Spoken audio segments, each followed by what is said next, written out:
I'm just going to specify, I made sure that I had permission to play this trailer for Tommy Robinson's new documentary.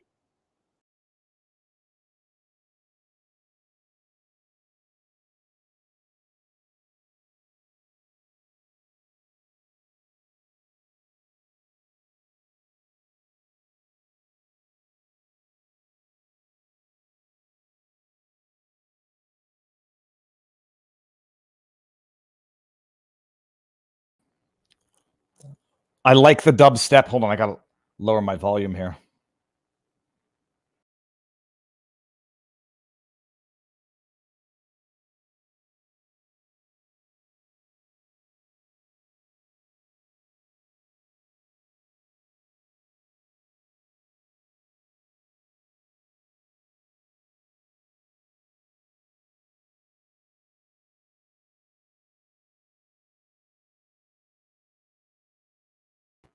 Not to make light of the substance, has everybody seen the dubstep remix, Pins and Needles? This kid going, whop, whop, whop, whop, pins and needles. I love dubstep. Okay, let's finish this up, get the show going. This is Tommy Robinson's trailer for the new documentary.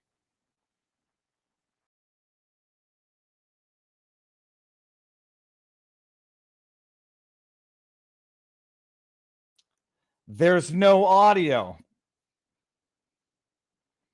Okay, so picture everything you just saw with wicked dubstep. Dubstep music. Let me see if he says, hate me, no drama. You need to see this for yourself. All right. If you didn't hear any audio, that's probably just because I'm an idiot and I forgot that when I try to share screen in StreamYard, for some reason it doesn't share the audio. And I'm such an idiot that I meant to start yesterday's show, or at least play that trailer yesterday. And I meant to talk about Tommy Robinson's recent court victory coming out of the UK. And like an idiot, I forgot to do that yesterday. But that's a fortuitous mistake. Interview live stream with Robert Patillo. It's going to be amazing. I'm going to jump in the car, my home office, and do a short vlog breaking down that decision coming out of the UK. And Tommy Robinson is coming on tomorrow. Now, everybody, if you don't know that you want to see this stream, you're going to know that you want to see this stream afterwards. You're going to want to share it. You're going to snip and clip. And in as much as one could not think of someone who might be more politically disaligned, I was on with Jenna Ellis and Robert Patillo last week. I was needling Robert a little bit on Twitter after he announced that he was running against Judge Scott McAfee. And it would be very cowardly to needle someone who's running for office and then, I offered and he said yes. And anyone who's going to say, Viva, why would you give someone a platform? But first of all, these discussions are amazing. They're important and they're going to be fantastic.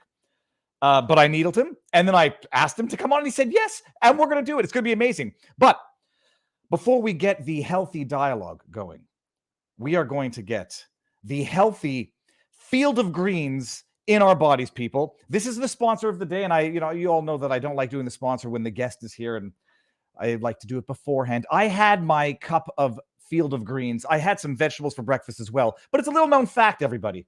You're supposed to have your fruits and veggies for a number of reasons, not the least of which is called cancer-fighting foods. The American Cancer Society discovered diets rich in fruits and veggies may actually lower your risk of cancer.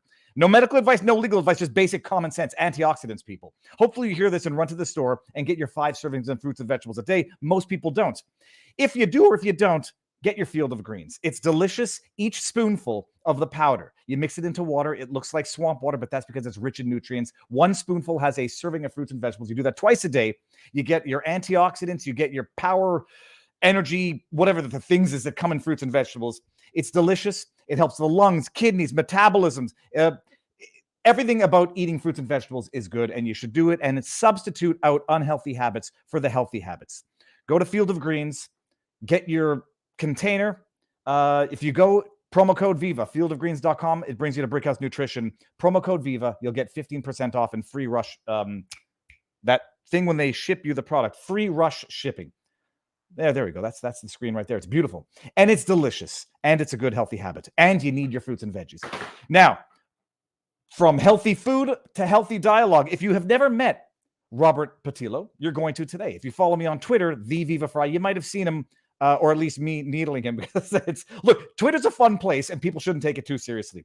But he's a good man. We were on Jenna Ellis last week. We had some vehement disagreements about politics, law, and the state of the world. But 6-minute or 8-minute segments is not enough time to have a meaningful discussion. Robert, I see you in the back there. You good to come in? Okay, let's do this. 3, 2, 1. Sir, how goes the battle? Hey, going great. How are you? Very good, very good. Robert, look, as you introduce yourself, 30,000-foot overview, I'm just going to make sure our audio levels are balanced. For those who have never met you before, tell them who you are. 30,000-foot elevator pitch. All right. I'm a civil rights lawyer with over 16 years of experience, and he's practicing here in Fulton County. I've also worked for Reverend Jesse Jackson, executive director of the Rainbow Push Coalition Peachtree Street Project. I'm a syndicated talk radio host with people passionate in politics on News and Talk 1380 WAOK. I'm running for judge in the Fulton County Superior Court against Judge Scott McAfee to try to bring some much-needed change to the Fulton County judicial system. Dude, that's one hell of a well-polished elevator pitch. All right. You got all the essentials in there. Look, I will not spend too much time on childhood, but I do love it and find it very interesting. May I ask how old you are? I am 39 years old for the next 4 months. So, I'm slowly moving out of those 30s into those 40s, knees back, everything else hurting. And now you are, well, I think it got bad after 33, but it gets worse after 44. Yeah, I think so. 11-year increments. So you are an attorney out of Fulton County, Georgia. Correct. And where are you born and raised? I'm actually born in Atlanta. I'm a Grady baby from the 80s, as they say. Raised in Columbus, Georgia, moved back to Atlanta for college at Clark Lane University, went to law school, University of Chicago, and Chicago, Illinois. I've been practicing back here in Atlanta ever since. All right. And may I ask what your folks did, what your parents did? That's an interesting story. My dad was born in Harris County, Georgia, actually in the same town that the plantation that owned our ancestors was on. If you go to LaGrange in Troup County, Georgia, you'll find like Patillo, Georgia, and that's the big plantation that my family was, held in enslavement on. And so he grew up there, who was born in 1932 during the middle of the Great Depression. My mom was actually born in Haiti in the 1950s. My dad met her there on vacation, and they produced me. My dad was a store owner, shopkeeper, cab driver for over 40 years. My mom's worked in the textile industries. We have a big military presence in our family. My sister's active duty over in Tacoma, Washington, and I have a sister who's a former Marine and police officer, as well as cousins who are in the Navy, Air Force, and every other branch of the military. So that's interesting. So your dad's side of the family goes back how many years in America? Like 100? Probably to the furthest back we've traced it, so till about 1789. So just about the founding of the Constitution. That's actually kind of wild. Do you have like memorabilia that has passed through the generations that's still in the family? We actually indeed do. There's a famous story in Georgia about the Patillo brothers, who were the owners of my family. They were valiant soldiers for the South during the Civil War. You can look at the history of Harris County, Georgia, and find R.L. Patillo White, who actually was a Sacred Heart singer and writer of Confederate anthems back during and before the antebellum period. So it's an interesting history, kind of melding the Patillos who owned us and the Patillos who escaped to freedom. And so, I mean, historically speaking, did it frequently happen that slaves or escaped slaves would take on, or were they given the last names of the owners? They were given the last names of the owners. You know, when they took them from West Africa, now I don't think you found a lot of Patillos over there. So they were given those to just establish ownership. But it's very interesting. One of my aunts, Anissa Copeland, was born in 1888, so about 20 years after the end of enslavement. She lived to be 106. Actually, she taught me how to read and write and arithmetic. She was a school teacher for over 80 years. But she went to school at Tuskegee Institute. She knew Booker T. Washington. She knew W.B. Du Bois. She was one of the first Black women in the South to earn a advanced college degree, so an instructor at the University of Chicago, which is part of the reason I went to Chicago for law school, because of her history there in the early part of the 19th century. So it wasn't long after that period of enslavement that African-American communities were able to come directly out of that into education, into business ownership, and into building that new freedom agenda for the community. That's very okay. So hold on. Also, Patillo, as an origin of that name, is it Italian, Spanish? Do you know the origin of the And, Patillos? this is interesting. In theory, the story we've been told growing up was that it was Italian, specifically Southern Italian. Then some genealogy studies saying that it was Scottish. Some say that it is Spanish. So I think anywhere in the Romantic world could be the origin of our ancestors. That's about where the records break off. And that's part of the issue with people who are descendant of the enslaved in this country. There's just a big bright line where kind of our history cuts off, and we don't really know where those things came from before that. We can't trace our history back to the Holy Roman Empire. We kind of have to go from pretty much the 18th or 19th century till now. And now, who was it that you said lived to 106? Was that your grandmother? I know it's my great aunt Anissa Copeland. I actually still have a collection of her books that she kept from when she was an educator. Books on the Buffalo Soldiers, written in 1919. Books on Black Wall Street, even before it was called that. Books on political science, economics, those sorts of things that she used as an educator throughout the early part of the 20th century, and that I was able to kind of read growing up, and really got me interested in law and politics. And she lived, so she's born in 1886, 106, dies in 1992. You're born in 1984. 1984, so old enough to remember her. That's kind of a wild, that's got to be a wild intersection of memories and life. Absolutely. And it's interesting whenever we have these kind of conversations on, well, slavery was so long ago. Well, my aunt was born 20 years after slavery, and she was alive until I was, starting elementary school. So it wasn't really that long ago that we can trace back our ancestry and trace back many of these harms that were done to those communities, but also understand just the amount of growth that it took coming out of that period of time.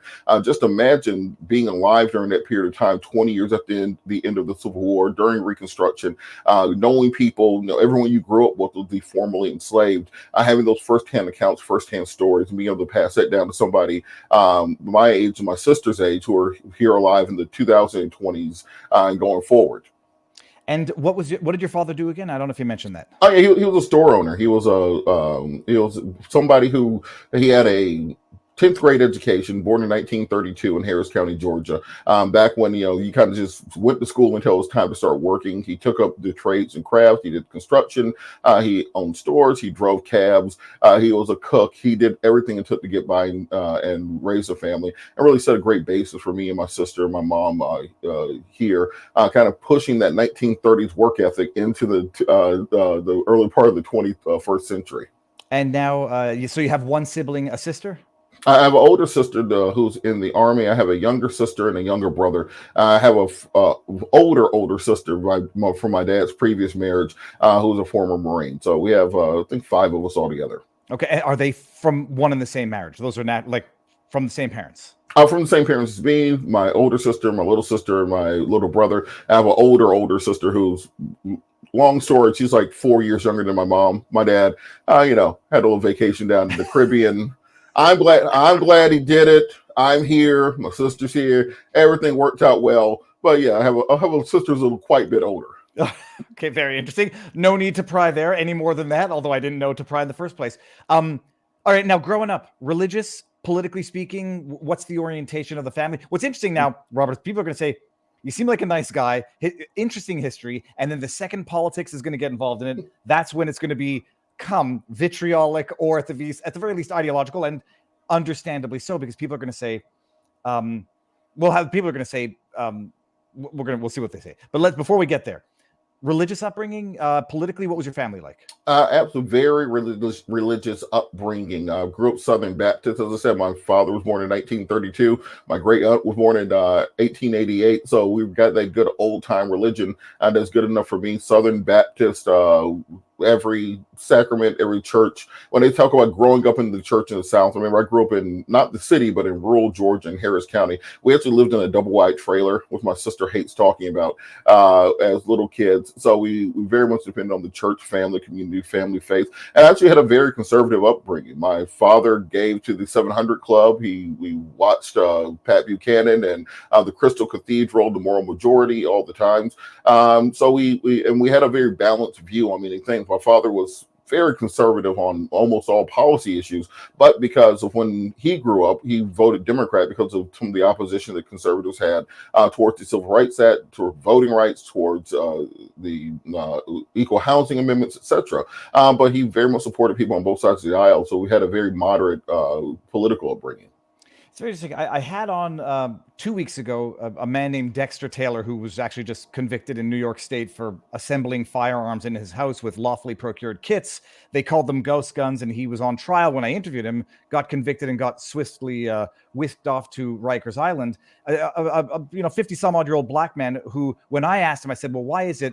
I said, from the same framing as the Jewish community, why does the black and Jewish community vote statistically overrepresentationally for Democrats and liberals, despite the fact that some might say they have not, whether or not historically there were issues, at the very least within the last recent memory, they have not served the interests in any useful or productive way of the black community or the Jewish community. And Dexter said, look, Viva, that's only the majority of those who vote. Majority don't vote. Black families tend to be, at least traditionally, religious conservative. And so that's not a statistical anomaly, but you're only looking at it from the perspective of those who vote.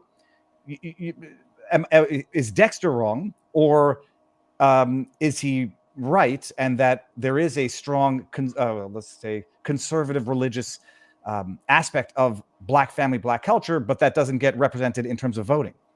He's exactly correct, but I'll give you the perfect example of how it works with politics in the African American community, particularly in the South.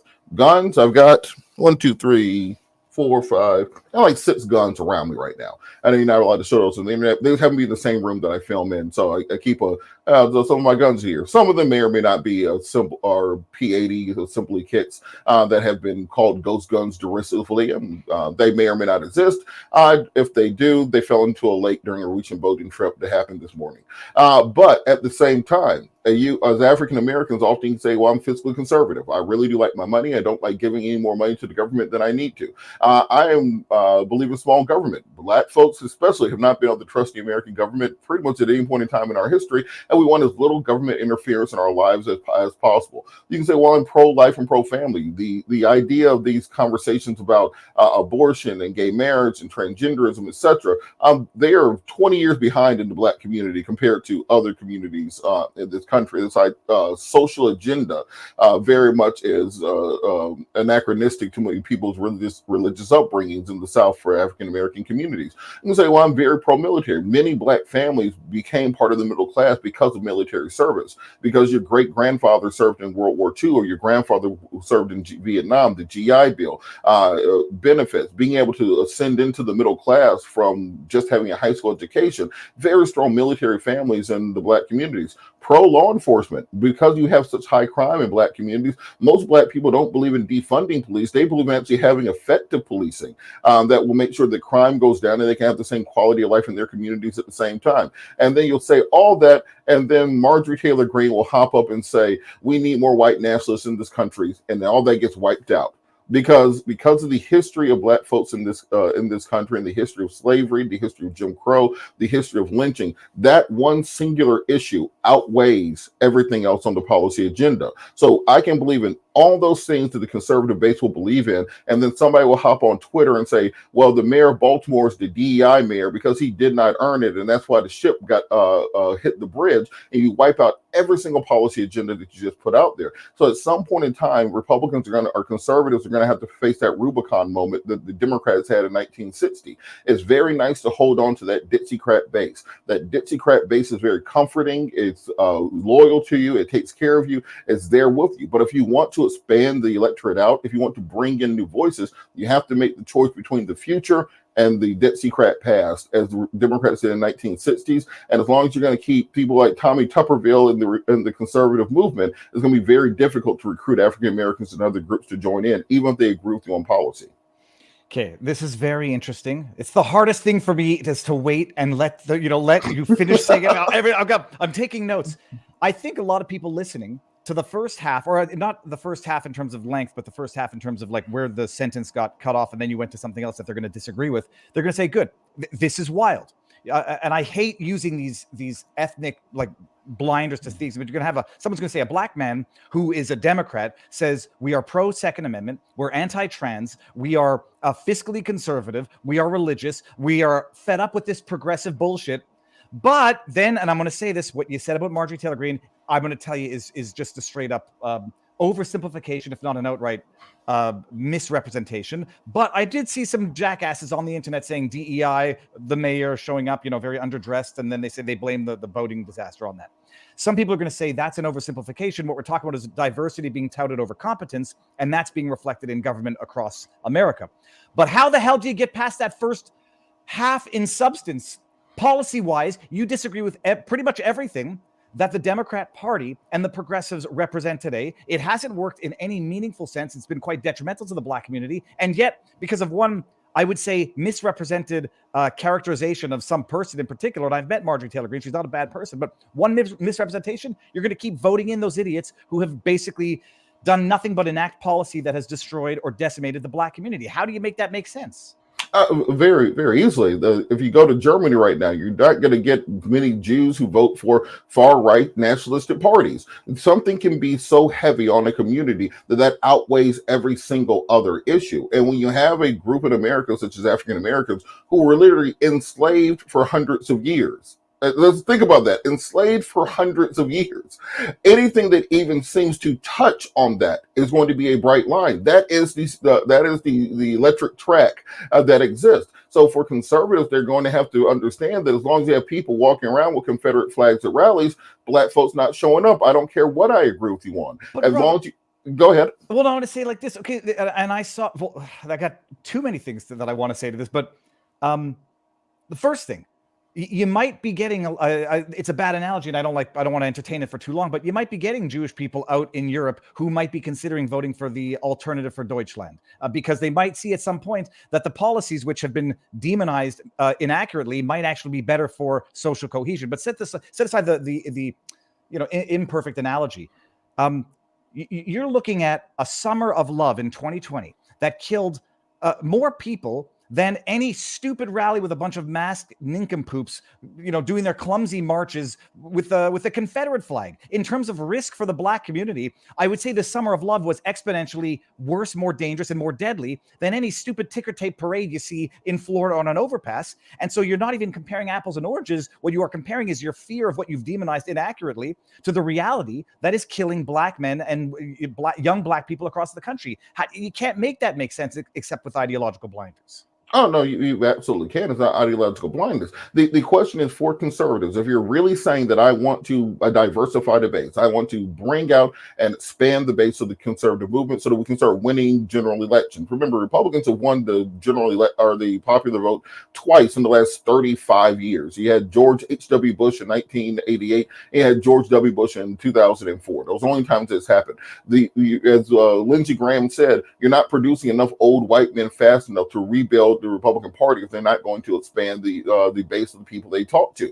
And trying to convince Black people that racism doesn't exist is just going to be a non-starter. And I think it's a lot easier to simply tell the racist, you're not welcome in the conservative movement. You're not welcome in the Republican Party. We're not going to use dog whistles. We're shutting the door behind you. You show up in the Confederate flag, you're not allowed inside. And that allows you to reach out to the actual future of America. And you'll be amazed how many Black and Latino and female and gay voters will be happy to join the cause. But that's going to be the bright line issue. And for some reason, that's the question I have for you. Why do you think Republicans are holding on to that? Why do you think they can't simply say, no, you're not welcome here, get out of here? If you're talking about white nationalism, if you're talking about great replacement, if you're talking about you guys, Western civilization and Jews not replace us, etc., you're not welcome in this movement. We're going to be a policy-based party, a policy-based movement, taxes, family values, economic conservatism, as opposed to some of these social dog whistle issues. Well, I can answer it because it's not happening. Like, I want to ask you, who do you think the racists are in the Conservative Party? Like, the people saying Jews will not replace us. First of all, it's the internet. People say stupid things. I haven't seen Marjorie Taylor Greene say that. I haven't seen any conservative representatives say that. In fact, what I've seen is, I forget, was it Hillary Clinton or Joe Biden that eulogized the Grand Knight of the KKK at his funeral?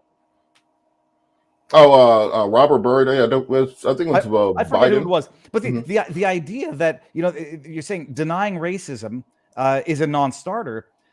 There are some people who say that continually picking the scab and saying racism is bad and everything that's ever happened to us because of race makes it even worse, and it actually fractures the society even more. And then you say, like, underrepresentation. I've seen plenty of diversity within the Conservative Party, racial, ethnic, sex, etc. And the only thing is, whenever a black guy comes in, they call him an Uncle Tom, like Tim Scott. They say, "Oh, now you're just doing the bidding of your. They're never going to accept you," type thing. So the wild thing is, once you have these racial blinders, these identity politics blinders on, there's no good one that goes into the party. So it's sort of like the No True Scotsman. There's no diversity, except when there's diversity, it's a traitor, a race traitor who joined the party.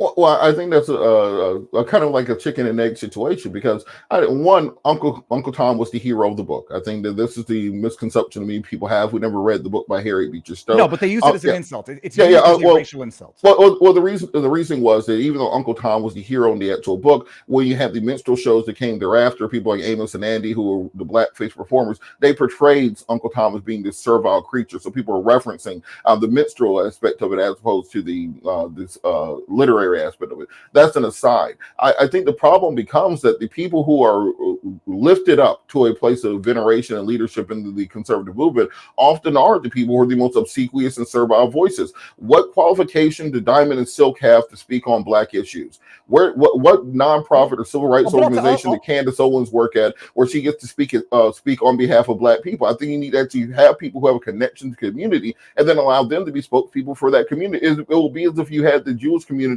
and the spokesperson for them was somebody who played a Jew on television, as opposed to being from the actual community. Robert, you use bad analogies and then you use like outright not analogous. Diamond and Silk are black; they're not playing black people. But this is the paradigm or the paradox. The No True Scotsman. What right do they?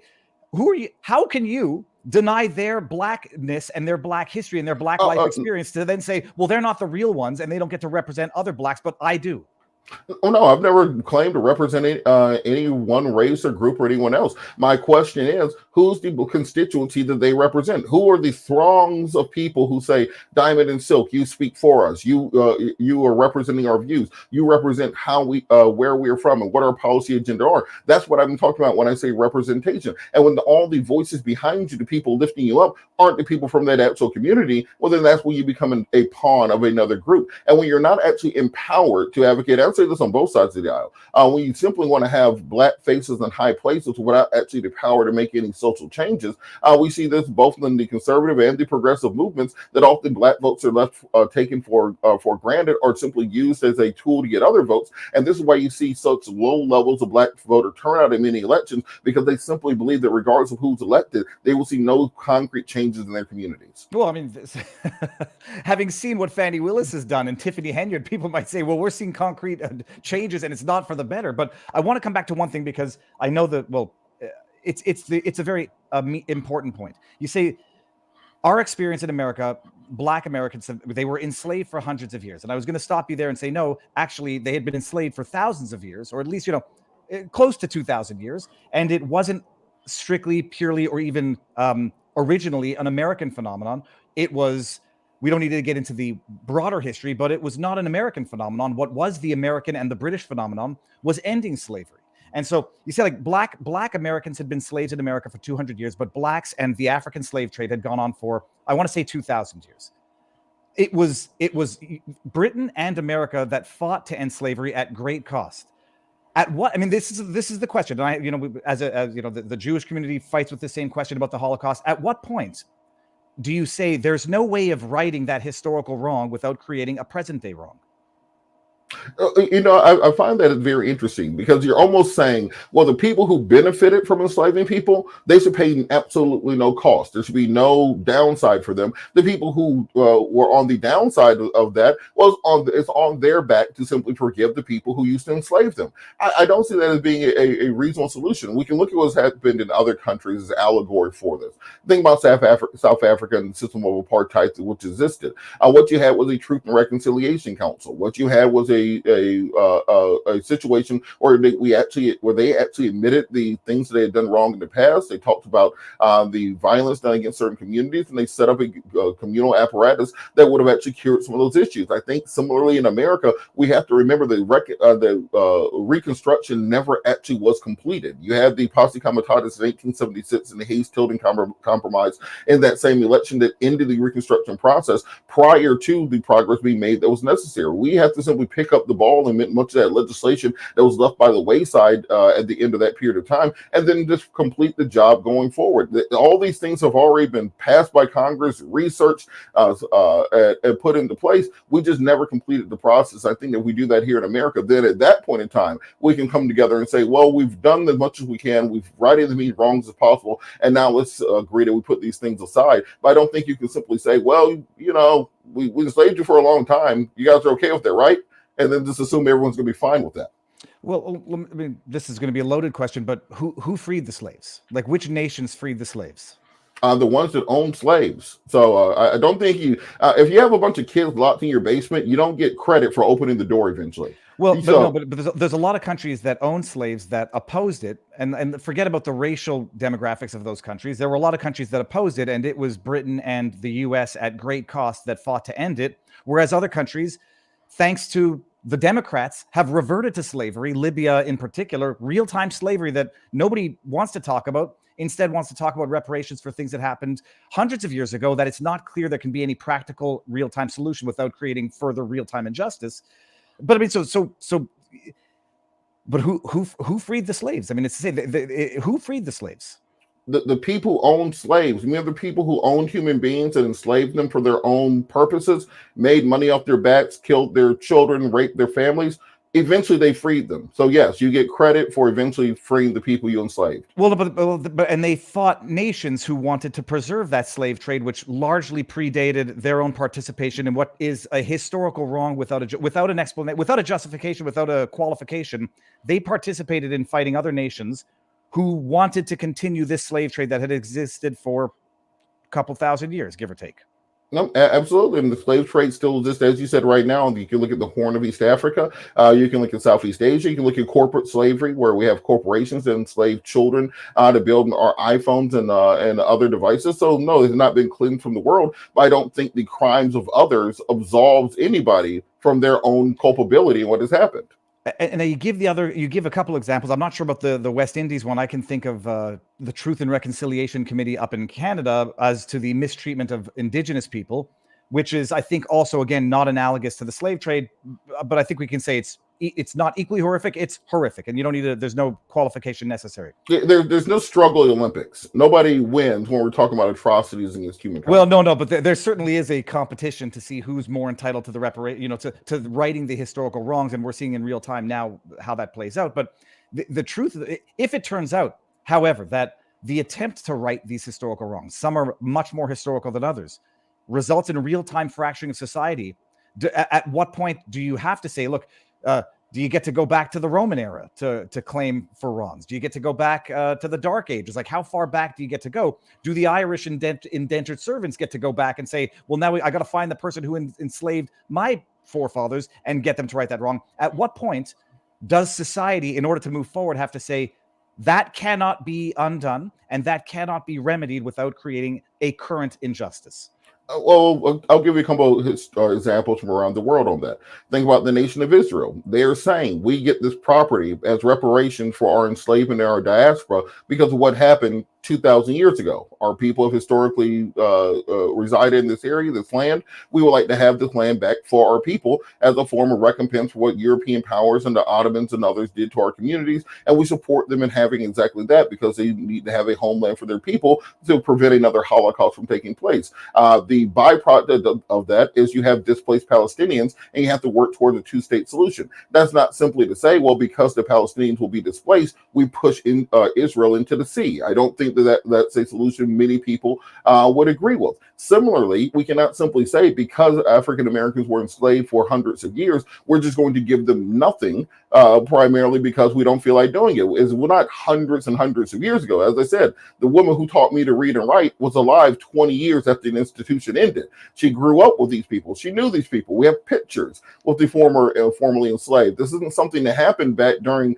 the Peloponnesian War. This isn't something involving Alcibiades or Socrates. This is something that happened with my great aunt and her parents and their family that existed then. And if you look at the proposals that have been made, we try to make these things entirely too obtuse in these conversations. You have HR 4, which is the Study Commission on Reparations. John Conyers pushed it for 40 years. Sheila Jackson Lee has picked it up. All that people are asking for is to put together a study commission to answer exactly those questions that you are asking. So if you have a question about those things, then we should pass HR 4 so that we can actually have a study commission put together recommendations on what can and should be done to help bridge these gaps. There's nothing wrong with studying something. For some reason, even the idea of looking into it seems to be objectionable to individuals. Well, no, I mean, the idea of not looking into it, but the idea of making it a massive political question when it's not clear that there can be any real-time solution without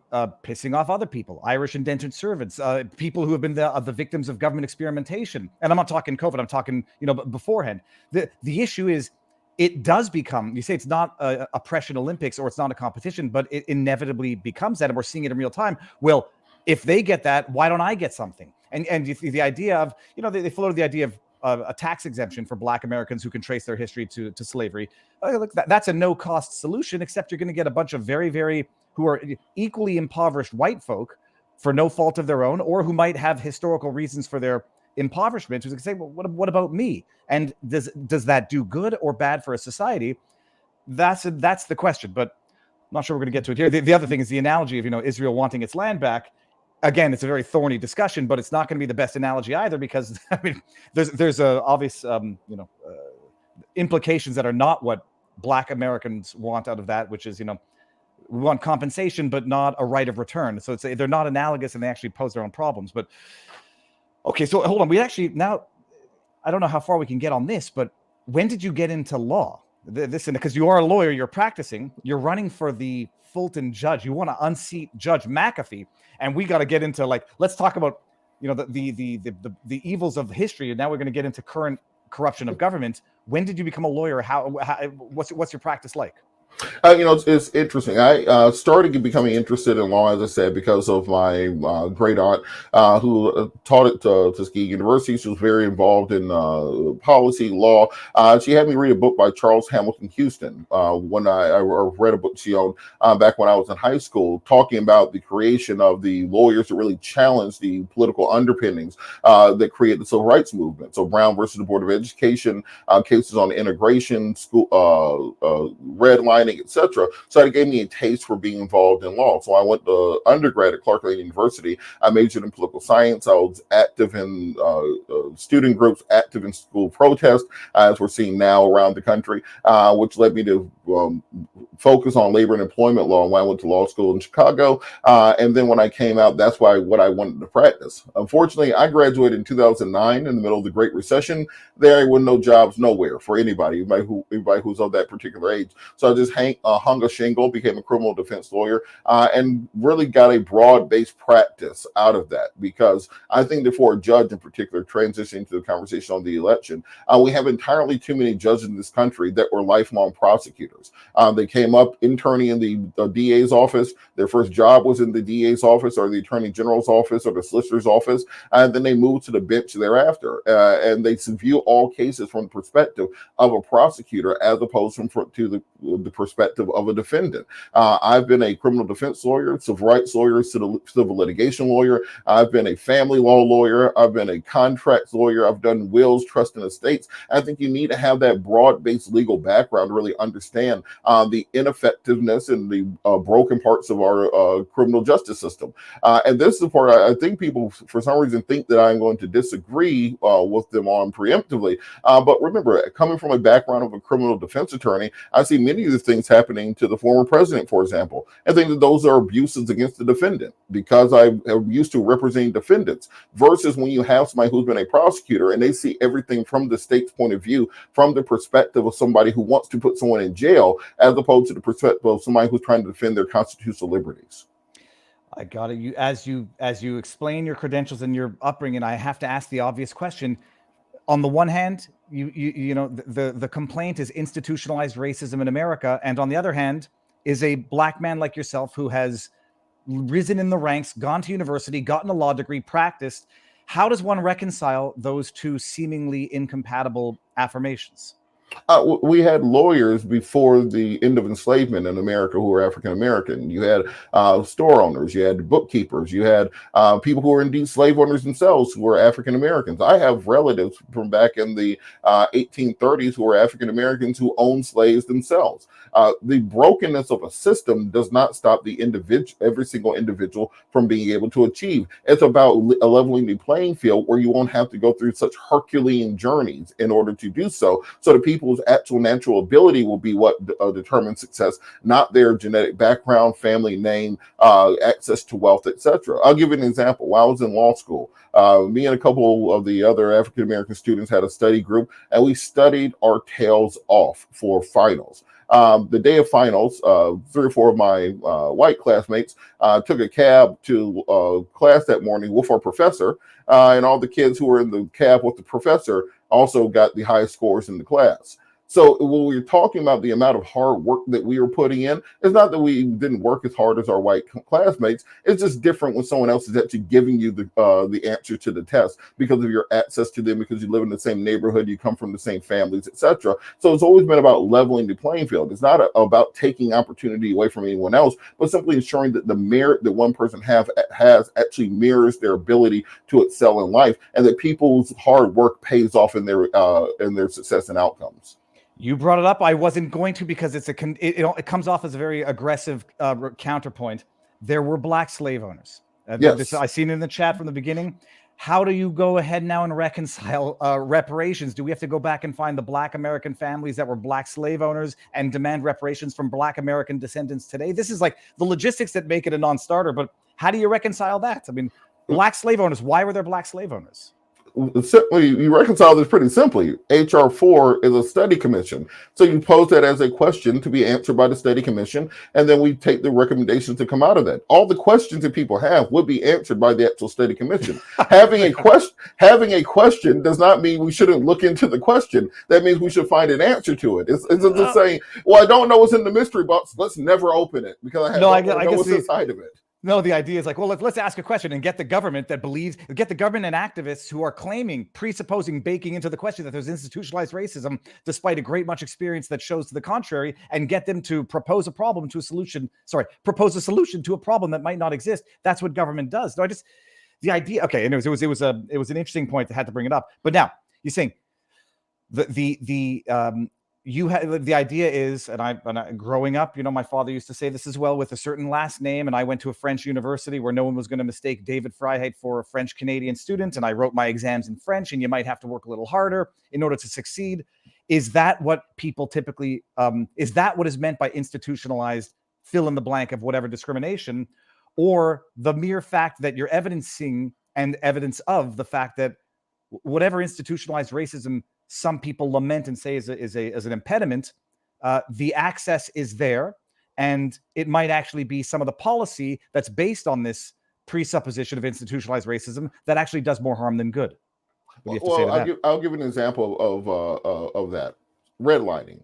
Redlining is the practice by which certain communities simply will not sell houses to black people. So if you are if you're credit worthy, if you have the down payment, if you have everything that's necessary to move into a neighborhood that will put your kids in the school district, that will get them to the college, that will get them to the job that they need, but it's literally illegal for you to live there and illegal for them to sell to you, well, that's an example of institutionalized racism. There's nothing the individual can do to fight back and break through something where by code of law, they cannot sell you property. Same thing with racially restricted covenants that kept African Americans out of many predominantly white communities. This is why there's a black part of town in most cities that maintains until this day.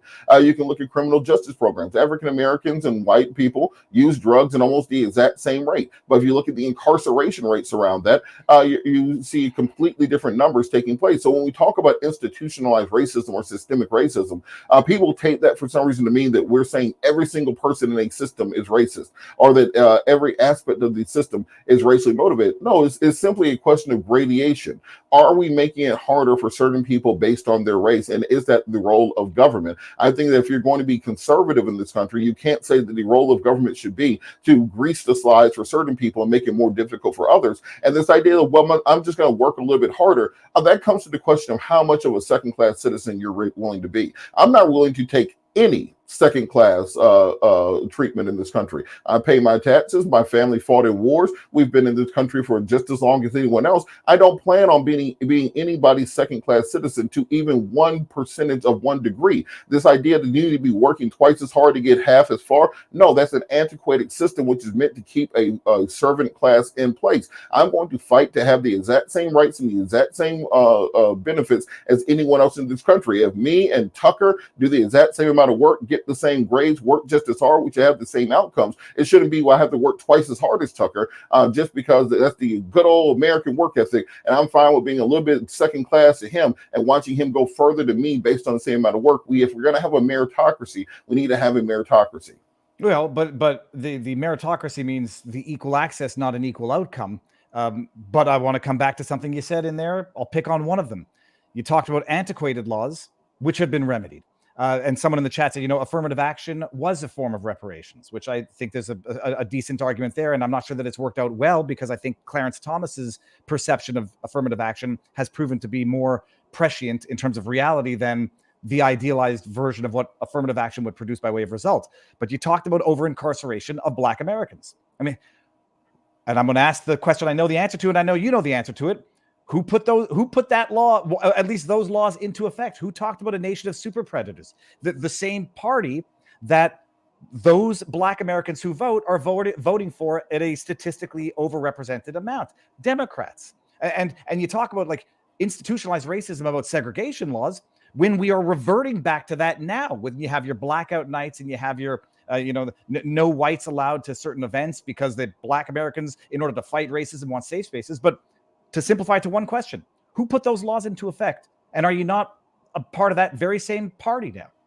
It's interesting because this is something I've found often, that African Americans have, as the insular ethnic group, our issue are the issues of our community are just associated directly with the state in which we are in, the nation state being America.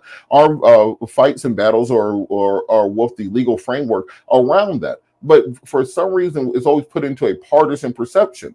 In the 1930s, African Americans were marching and protesting against the Democratic Party. You had many Black civil rights leaders who were members of the Republican Party. That lasted all the way up until the 1950s and 1960s, when Democrats changed their policies and Republicans changed their policies. Black voters changed in lockstep with that. The same thing happened going forward. So if you're talking about the legal framework as it exists, you have to think of Black voters as being free agents. Well, we will go to the side that is representing us right now in the current sphere when they are doing so. This is why we see President Trump getting traction with Black voters, because of the First Step Act, because of opportunity zones, because of having the African American Council with Darrell Scott and Bruce Lavelle and Ashley Bell and his administration. So we're willing to listen to the conversation. I think trying to break it down directly into Republican versus Democrat, that's not the way that African Americans think about it. We think about it being policy first. Whoever is doing putting forward the policies that we need at the current time is who will support. And who supported it in the past? The past is prologue. It's about who's going to be working for our communities right now. And Republicans put forth policies that the African American community believes was in their benefits, they will support them right now as opposed to any other group. But I mean, look, I don't know what Black America was thinking or how they felt about the Bill Clinton's tough on crime bill, the one that Joe Biden drafted. I don't know how they felt at the time. I know. Hold on, let me put a pin right there. You have to remember that it was actually promoted and supported by members of the Congressional Black Caucus. It was called for by members of the Black community, because in the late 1980s, we were in the grips of the crack cocaine epidemic. We were in the grips of gang warfare. If you remember the riots in Los Angeles, we were in the grips of an HIV/AIDS epidemic that was eating its way through communities. And because of this, we saw the deterioration of life in many Black communities, which is why they called on their congressional leadership to do something about crime. So it was very much an African American supported and sponsored bill at the time. Now, the results of that we saw what turned into the 3 strikes and you're out, the over-incarceration, the crack cocaine versus powder cocaine differences. The results of that were not what people wanted to take place and resulted in a generation of over-incarceration. But at the time, it was supported by those communities. I'm trying to fact check this in real time because I do recall it being there being vocal opposition to it at the time. But there was opposition to it, but there were many black leaders in the Congressional Black Caucus that were pushing for it at the same time. Well, but I mean, I got to ask the questions. Who were they? The race hustlers that we know today who make their money off of creating problems that don't actually solve any problems? You know, it's interesting because you can find the genesis of those lines of attacks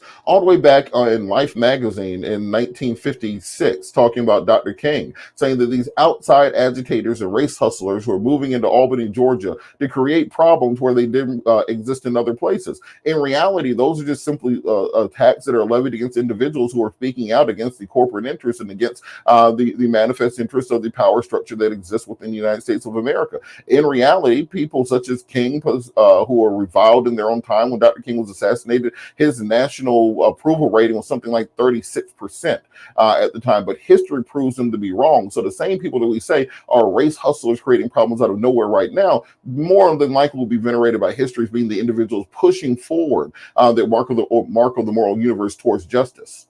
Well, I'm not sure about the ones that I know today who I would qualify as bona fide race hustlers. I don't think history will be kind to them, but I'm not bold enough to predict the future. I'm just, bold enough to assess the present. But the bottom line, you go, the crack epidemic, you go to the tough on crime bill. So you have the government creating a solution to a problem it caused. That solution causes an even bigger problem for a generation of black men. It was Democrats. It was policy that they now say was wrong, and they can do a full 180 and pretend like they never did it. They weren't responsible for it. And they'll find the solution now when every single time I'll pick on the Democrats because it is a bit of a Democrat policy, although there's a uni-party aspect to this as well.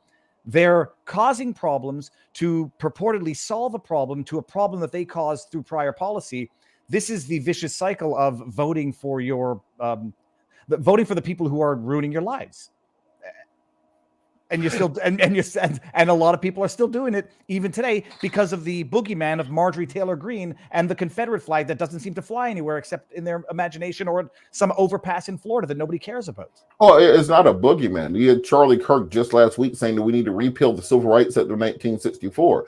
We've had Supreme Court decisions starting with Shelby v. Holder in 2014 that gutted the Voting Rights Act of 1965. We've seen state ballot access laws being created nationwide that have made it more difficult for African Americans and other groups to vote. As the poet as the philosopher Most Def once said, you start keeping pace, they start switching up the tempo. We're seeing a legal apparatus being put in place nationwide that is meant to maintain the electoral balance which exists currently, because we see the demographic numbers are shifting, and as a result, bills are being put in place to make it more difficult for black folks to vote. That's just the reality of things out there. So we can't say it's a boogeyman when these things are being voted on. Well, no, I would challenge the idea that there's any bill that's making it more difficult for black Americans to vote whatsoever. What's the best example you have of a bill that seems to, if not specifically, tangentially target black Americans in particular? Senate Bill 202 that was passed 2 years ago in Georgia. And I'll give you an example on that, just demographically what I'm talking about. Early part of the 2000s, we saw Democratic governors in the state of Georgia, people like Zell Miller, Roy Barnes, Mark Taylor as the lieutenant governor. Then we saw the first voter suppression law passed in 1997. Prior to that, you were able to breathe a phone bill, light bill, etc., to be able to vote as identification if you've been at a voting precinct for over a certain period of time. We start chipping away at that starting in starting in the late 90s and into the early 2000s. 2006, they put in place a voter ID law, which required you to purchase a voter ID in order to be able to vote in the state of Georgia. That was struck down by the appeals court as being a poll tax, because you're literally forcing people to pay in order to be able to vote. The legislature came back and reformed that law, but because of the quote-unquote reforms put in place, we went from having Democratic governors such as Roy Barnes and Zell Miller, and Democratic senators like Nunn and others, to a place where you did not have a single African American or Democrat elected statewide in the state of Georgia, from Thurbert Baker and Michael Thurman in 2008, all the way until Raphael Warnock in 2021. That is what happens when we're talking about voter suppression bills. So at the same time that you had African Americans making up 35% of the population in the state of Georgia, women making up 52% of the population, Latinos making up 21.4% of the population, Asian Americans making up 6% of the population, and Atlanta being one of the largest LGBTQ communities in the country, and our population increasing in those minority demographic numbers, you saw the number of African American and Democratic elected officials plummeting as a result of these laws being passed. And even today, other than Raphael Warnock, there's not an African American statewide elected official in the entire state of Georgia, and has not been so in over a decade. Well, this is what I'm talking about when I say that we've been passing these bills that make it more difficult for individuals to be able to vote in these elections. Well, and you might have confounded an outcome which is based on participation, the equality versus equity, which is you're saying because it hasn't been reflected, it must therefore be racist, or at least targeting Black Americans. I just quickly Googled up Bill 202. Georgia's line relief ban, birth date requirements on absentee ballots. I mean, are these, other than the presupposition that it's targeting Black Americans or groups, I can understand the idea of having to pay for a voting ID because that is a disguised tax. Is the idea of voter ID, in your view, a policy that is racially motivated or tangentially targets African Americans?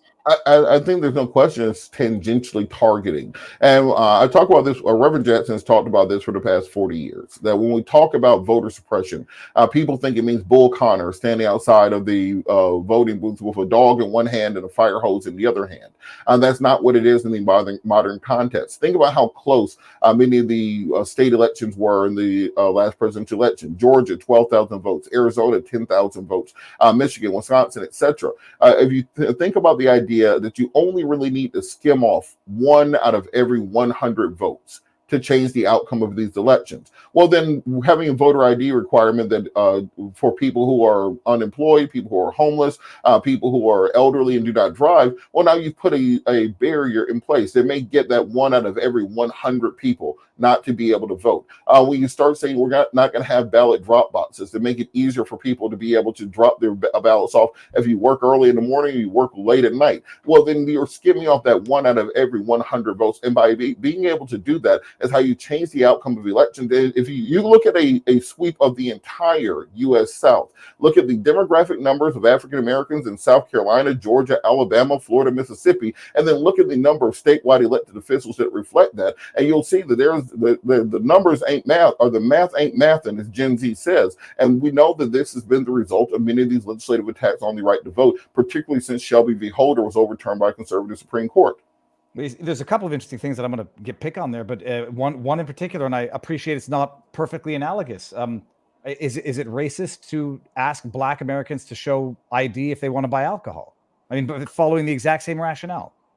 Buying alcohol is not a constitutional right. Okay, buying alcohol is not something that's guaranteed by the United States Constitution. We don't go to wars overseas to be able to buy alcohol. We go to wars overseas to defend the United States Constitution and the equal rights of every individual. And if we're going to start saying that, well, we're going to regulate the vote the same way we regulate alcohol, then we're no longer living in a constitutional republic. Well, I'm trying to think of an analogy that doesn't have that disanalogous constitutional protection versus even driving a car is not a constitutional right, but mobility is. I'm trying to think of another example where the idea of having basic requirements for security. Think about it this way. When we're talking about constitutional rights guaranteed by the Bill of Rights, Georgia is a constitutional carry state. I have a ID to carry all of my firearms and be able to carry them concealed. However, we just passed laws saying you should not need that, because your right to self-defense is not even a right guaranteed by the Constitution. It's a right guaranteed by God himself. And unless we're going to usurp the power of the Almighty, we should not require people to have a piece of paper from the state saying whether or not they can defend themselves. And the same way, we should not put barriers in place to stop people from exercising their Second Amendment rights, to stop them from exercising their First Amendment rights, to stop them from to exercising their freedom of religion, freedom of assembly, etc. We should not have barriers in place to stop them from affecting their right to vote. Well, I think you've highlighted the very problem there, is that the same group that is claiming racism, or at least it's a violation, an impediment to a constitutional right to require ID in order to vote, are also the ones saying ID, registration, and limitation of Second Amendment rights. This leads to the accusation that Democrats actually don't care whatsoever about the Constitution, except in as much as they can weaponize it for their own gain. So how do you reconcile that any impediment on voting, even if it's 1% because they have to go get an ID, even if the government issues it for free because they might be homeless, versus the restrictions that very same party wants to put on the Second Amendment, which is in the Constitution? Are you saying that both political parties might be hypocrites? Oh, well, no. Because I think I might agree with you if you're saying both people. If you're saying both political parties are hypocrites and only believe in principles and much as they support their particular viewpoint and change them around whenever it's convenient to them, I agree with you completely. Well, no, I could actually steel man why it's not analogous at all, because I would say basic restrictions on voting is not an impediment to a constitutional right. It's a protection of others. And in as much as you recognize that skim off 1 or 2 of 100 and that can throw an election, will open up the floodgates where your margin of fraudulent or coerced or mail-in ballot signature not matching is going to be 2 to 5, maybe to 10%. Well, then you've thrown off every election. So the idea is, if the argument is, well, 1 in 100 who doesn't get to vote can throw an election, so let's open the floodgates to practices where there will be wild abuse, such as not showing any form of ID. I think the abuse that results from not showing an ID is going to disenfranchise everyone else's right to vote far more than requiring some form of state ID or government ID in order to vote in the first place, if it's only freely given by the state. Oh, well, this is the issue. I'm a constitutionalist, as I said. I grew up reading Common Sense by Thomas Paine. I read all the Federalist Papers before I was out of high school. I didn't have a lot of friends. I was in marching band and academic decathlon. So that's just where we started at. It makes for a cool adult. It's not cool when you're a kid. Yeah. I went to the prom. I didn't have a date. So I actually just happened to see a girl I went to church with. So we took pictures and pretended we were each other's dates for a couple of minutes. And then I sat in the corner and went home. So that's the life of a political nerd. But to that point, I believe that we should have the same system in place that the founders had in place. I don't think George Washington had to show any ID to be able to vote. I don't think George Washington had to show ID in order to be able to exercise his freedom of speech. I don't think you needed ID to own a musket and defend your property. And similarly, I think that we were able to conduct elections and have confidence in our system from 1789 all the way up until 2020. Then we probably don't need to be changing that system around, because all of a sudden there's a political motivation behind it. There's been no statistical evidence showing widespread voter fraud in the nature that will change elections. We've had 20 years of these attempts to restrict voter laws and to push back against the edicts put forward by the Voting Rights Act in 1965. In reality, we need to be returning to the constitutional system and saying, well, if it was good enough for George Washington, if it was good enough for John Adams, if it was good enough for Thomas Jefferson, that should be the system we're using to vote and select our presidents now. I'm going to have to explore the argument of how the voting was done at the time. I think there might have been other requirements at the time which no one would tolerate today, which might have assured identity. And that being said, I don't think anybody would also deny that elections were stolen even back in the day, where vote early, vote often was a joke because it was reality. So to the idea of pretending that elections, because these voting requirements were not in place, were therefore non-fraudulent, I think historically is going to prove to be totally inaccurate, which would further warrant why, in order to not disenfranchise millions of voters, some basic requirement might be necessary. There was one more part to that. Well, I don't really want to get into whether or not there was no widespread voter fraud evidence. There has always been, and there's been, I think there's a case that predates 2020 coming out of, I think if it's not Georgia, I think it's Georgia, 2018. There's a challenge coming out there showing some very serious problems, potential problems. But you raise an interesting argument. What percentage of people? But you raise an interesting argument in terms of the requirement or not, the impediment that it creates to get ID. You haven't dispelled the idea that then requiring ID for Black Americans in other contexts would therefore be racist, just not constitutional violations. So I mean, is it racist? Forget whether or not it's unconstitutional. Is it racist to require Black Americans to show ID to do anything, even if it's not a constitutionally protected act? Well, I think that takes us a little bit too far abroad. As I said, I'm a constitutionalist. The things that I think about and consider are what constitutional rights are protected, ensuring that we are giving every single individual those Eighth Amendment rights, those Bill of Rights protections that are needed. I think that we can show racial disparities often in home ownership because we require certain things on credit scores that count and other things that don't. I think we see racial disparities existing in small business applications when it comes to the ability to apply for the loans needed to expand businesses. Well, if you look at venture capital funding, black businesses get something like 0.1% of what other businesses get when it comes to venture capital and being able to expand out ideas into the innovations of the future. I think there are plenty of places that we can find where there's a racial disparity because of documentation that disadvantages African American communities. Now, the liquor store concept, I'm a teetotaling Southern Baptist, so I made that that's not my wheelhouse. But when it comes to the Constitution, I think that's where we have to be defending the rights of every individual, because if that document does not have value, that's the only thing that separates us from the wilderness of autocracy and fascism that exists internationally. The reason America is the shining light on the hill is because we abide by those constitutional principles and say that these laws apply equally to every man. As long as we believe that, we're still America. Once we do not, we are no longer the country that our founders intended us to be.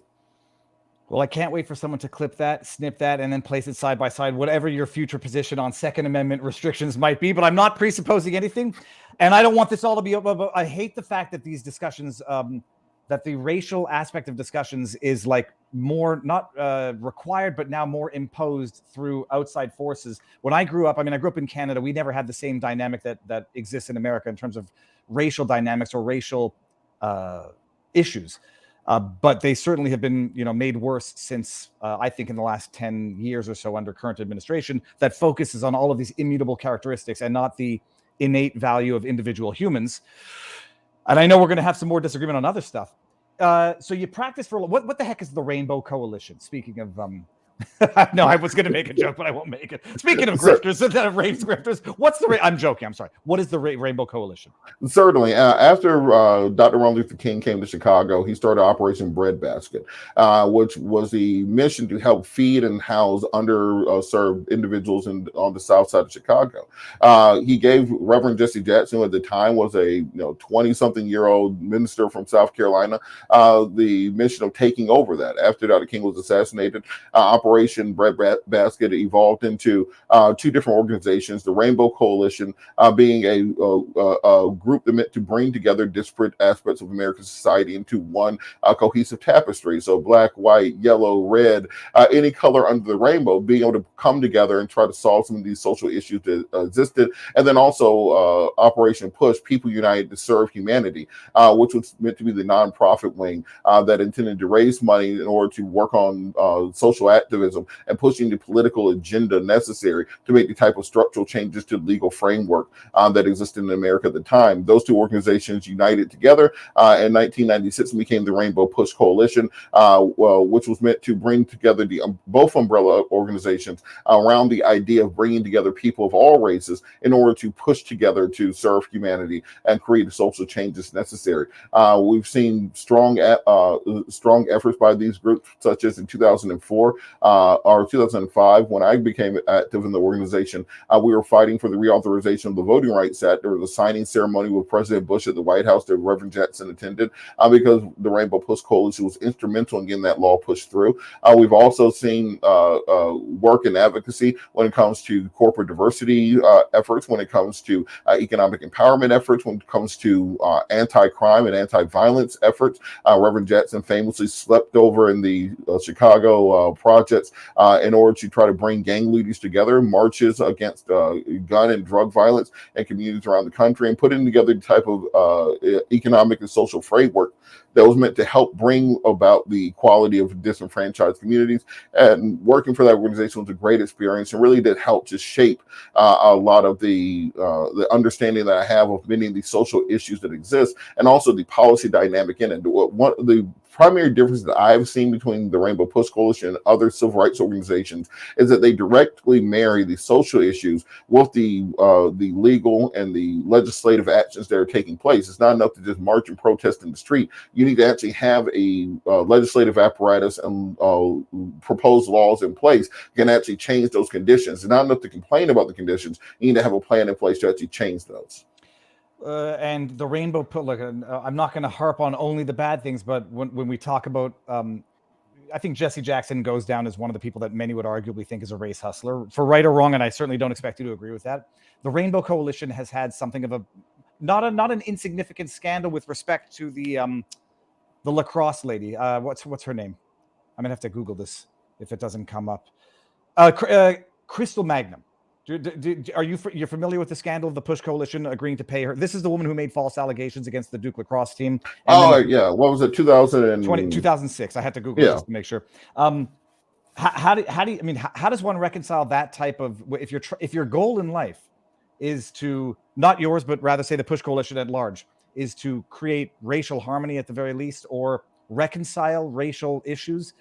Having a black woman who makes false rape accusations against a bunch of men nearly ruins their lives, if not ruins their lives. And then the Push Coalition says we're still going to pay for her tuition, notwithstanding the false rape accusations. How do you convince anybody that the Push Coalition is not activism for the sake of activism to the detriment of the very people they purport to represent? You can pick any group or organization and find something that you disagree with and use that as to grab them on to criticize them. But at the same time, you have to look at these thousands of students. The Rainbow Push Coalition through Push Excel has paid for scholarships for them to go to college and for them to go to law school. Housing, book allowances that have been put forward for students.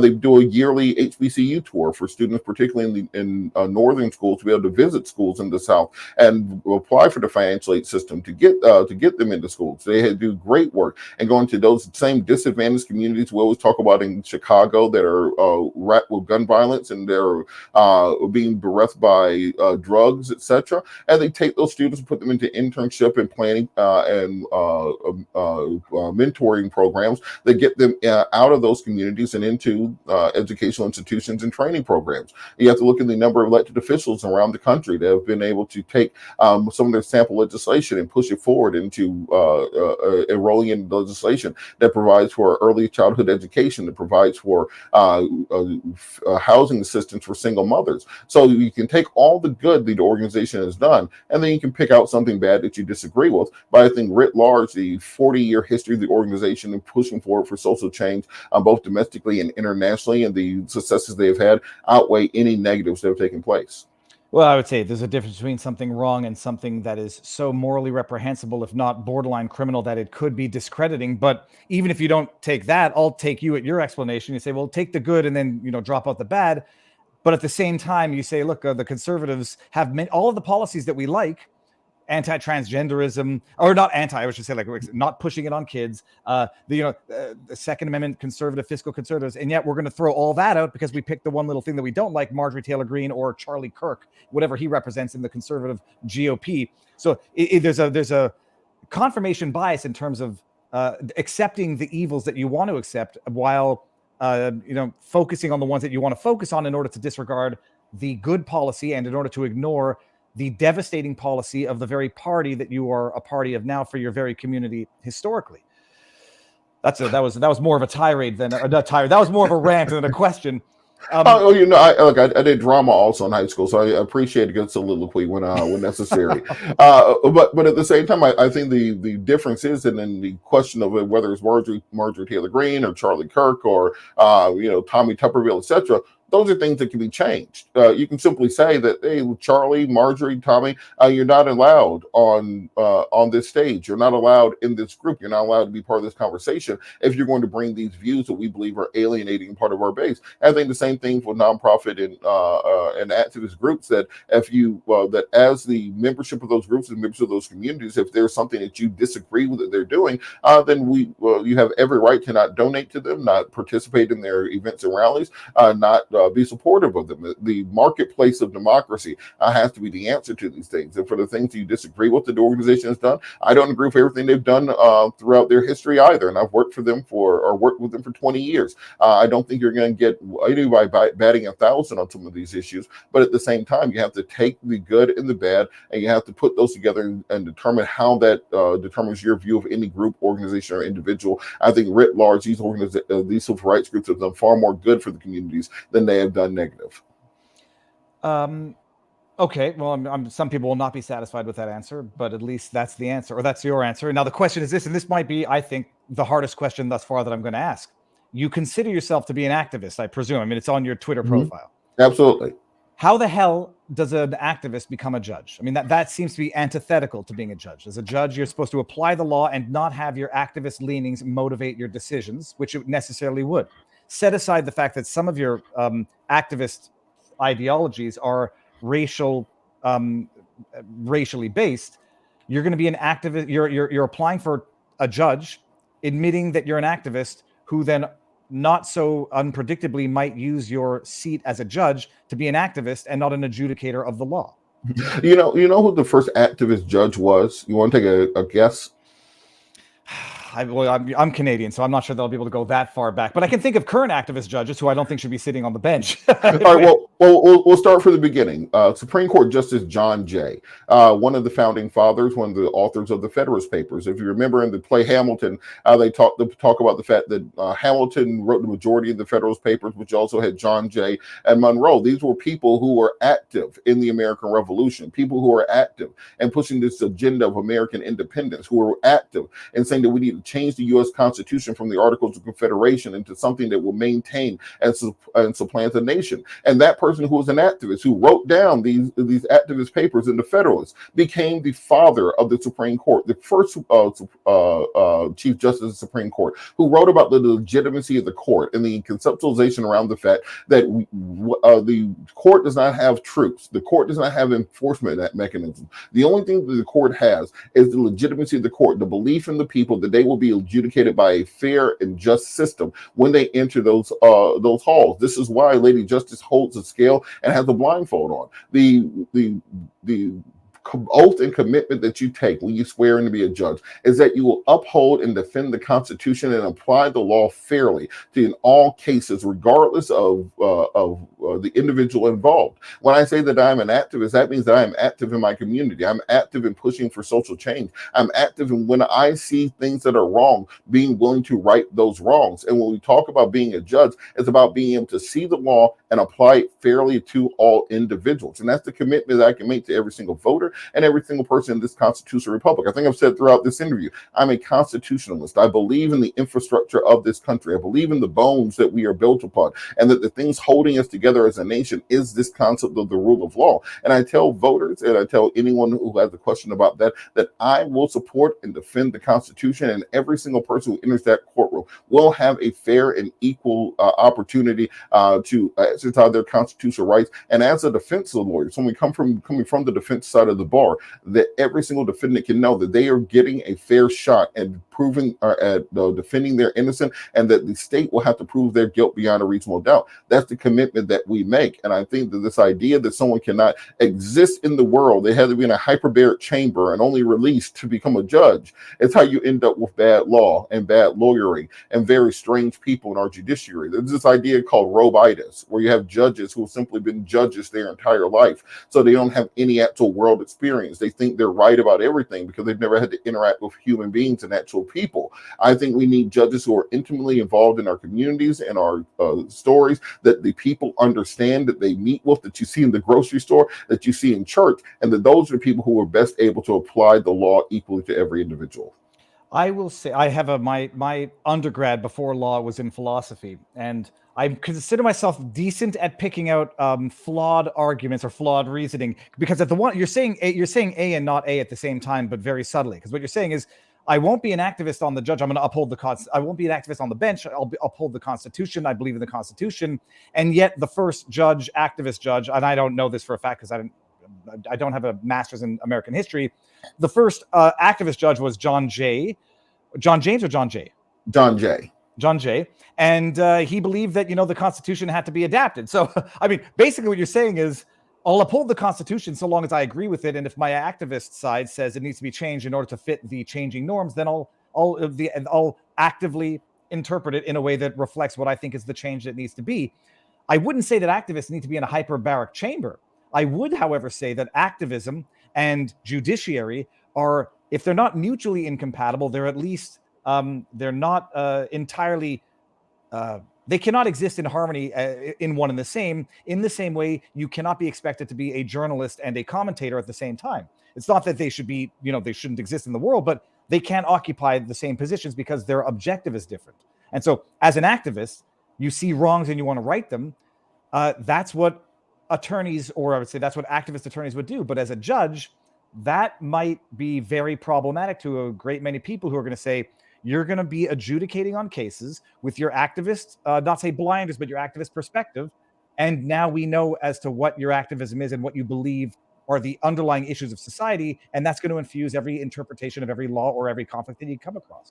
What we've seen throughout if you watch Senate hearings, for example, when you're doing Senate confirmation hearings on both Supreme Court justices and appeals court justices, the standard that individuals are held to is that you take your life experiences and you bring those with you on the bench. However, they do not color the way that you view and interpret the Constitution and the law. The trier of fact in a case is normally going to be your jury. The trier of law is going to be your judge. The judge's responsibility, as Justice Roberts said during his confirmation hearings, was to call balls and strikes, to look at the case objectively. The problem that we have right now in our system, particularly here in Fulton County, is that lack of objectivity, is that we have too many judges that are simply prosecutors in a robe. Imagine you as a criminal defendant, not saying you did anything right now, but let's say that you did do something right now, and you go into court and you're sitting down at the defense table and the prosecution's questioning you, and then as soon as the prosecution gets done, the judge from the bench starts questioning you as a prosecutor also. That's not a fair and equal constitutional system. That is not a system that the founders intended for us to have. When I say that I see flaws in the system that need to be fixed, those flaws are that we have to start enforcing the constitutional rights to the individual. Right now, over 90% of cases in this country end in plea deals, not in court cases, not in criminal trials, not where people are actually trying to defend their innocence in court and exercise their constitutional rights. It's rather just simply a factory by which we can manufacture and we can push people to take these plea deals because it basically makes economic sense for themselves. The state gets their money, the defendant gets the case taken care of, and the system kind of creeps along from there. I think we can have a better system, and what that requires is defendants to be empowered to defend themselves against these state actors. And that when I say that we're going to be bringing the Constitution back to the courtrooms, that is what I mean, that the Constitution was always meant to protect the individual from the state, not to protect the state from the individual. Yeah, but then the problem is you get activist judges on a bench who then look at the Constitution and say, yeah, the woman's right to privacy fits under, what was it, due process? Hold on, got to make sure I get this right. Yeah, the due process clause covers a woman's right to privacy to have an abortion, which is, however you feel about abortion, a wildly bastardized interpretation of the Constitution that could only have come from activist judges who were bent on bending the law and not interpreting the law. And one can reasonably predict that we might be seeing more of that coming out of Georgia if activist judges get elected to the bench, much like we're seeing it sort of on the Supreme Court, on the New York State Court. I would call Judge Engeron and Judge Burchon activist judges, politically motivated judges. And that's when I think those two hats that people are well within their rights to wear can't be worn at the same time or even by the same person in their lifetime, barring some radical change in person. Well, and see, this is an issue that I have with the current discourse we're having about our criminal justice system, that people simply pick and choose which judges they believe in and which judges they don't. So if you're watching MSNBC and Judge Cannon in the Florida case says or does anything, all of a sudden she's a terrible, corrupt judge who is biased and uneven, this, that, and the other. And then if you look at the conservative stations, they say this is a great decision by a wonderful jurist. And then if you flip that around as one of the New York cases or something along those lines, headlines. The conservative stations say this person is corrupt, and the liberal station says it's the opposite. We have to have cases that are decided right down the middle. This goes back to the conversation we're having about John Jay and the legitimacy of the court, because the reason that our system is better than all the rest in the world is that we have public tribunals. These things aren't done in a star chamber where you're not presented with the evidence against you and you have no idea what you're charged with. We have due process. You have the right to both a notice and a hearing, so you know when your case is going to be adjudicated, and you have the opportunity to represent yourself. You have the constitutional protections of the Bill of Rights and the 8th Amendment against cruel and unusual punishment, so that you cannot simply have rendition against individuals or put them in Guantanamo in order to have them pay for their sentences. But when we start breaking down that belief in our system, start breaking down the saying that only people who agree with me are correct and valorous, and anybody who disagrees with me is an activist judge who's anti-constitution and willing to tear down the system. Well, if you start saying that in these macro cases, what does that say for the micro case? What does that say for the young person we're trying to teach the values of America and to stand up and pledge allegiance to the flag and to believe in the traditions of this country? And we're simply saying that everything that I disagree with is invalid. We need to have a system that as long as a person can be true and honest to our Constitution, make that commitment to our flag and to our country, make that pledge of allegiance and say that I want to execute my duties fairly and unbiasedly, that is what's required under our constitutional system. And that is what promotes the type of tranquility that our founders envisioned us to have. Not this idea that we only get to, that the only things that are valid are the things that I agree with. That seems to be the more of that kind of 1980s neoliberal, if I don't get my way, I take my ball and go home. Everybody gets a participation trophy. Only the things that count, or if it goes my way. We have to have a straight down the middle system. And that means sometimes you're going to agree with it. Sometimes you're just going to disagree with it. But just because you disagree with it doesn't mean it wasn't fair. True. But sometimes it's objectively problematic, and saying that, well, you can't criticize the Eileen Cannons you cannot defend the Eileen Cannons and then criticize the Judge Merchants. That blanket statement sort of presupposes that there are no objective truths. And when one criticizes Judge Eileen Cannon, some might say it's only for law-based reasons. But when someone looks at, say, Judge Engeron, and who's posting on an alumni website that he controls, posting his links to his decisions and bragging about how he's being tough on Trump. When one looks at Judge Marchand and sees that his daughter's working for a PR firm for Adam Schiff and political action committees, well, there's a difference between criticizing a judge for their judgments in law versus criticizing a judge for their corruption in fact. And so this idea of saying, well, if you can't do one without the other, sort of denying objective morality and objective facts is problematic. But you talk about courts being public, and we have a good system. How do you reconcile that with gagging defendants left, right, and center, and finding somehow an activist judge justifying constitutional violations on a defendant to gag him? Or I presume you have to be against the gag orders against Trump. I think that has to be taken in turn, for example, because yes, it's always hold on. Everything in law is going to be on a case by case basis.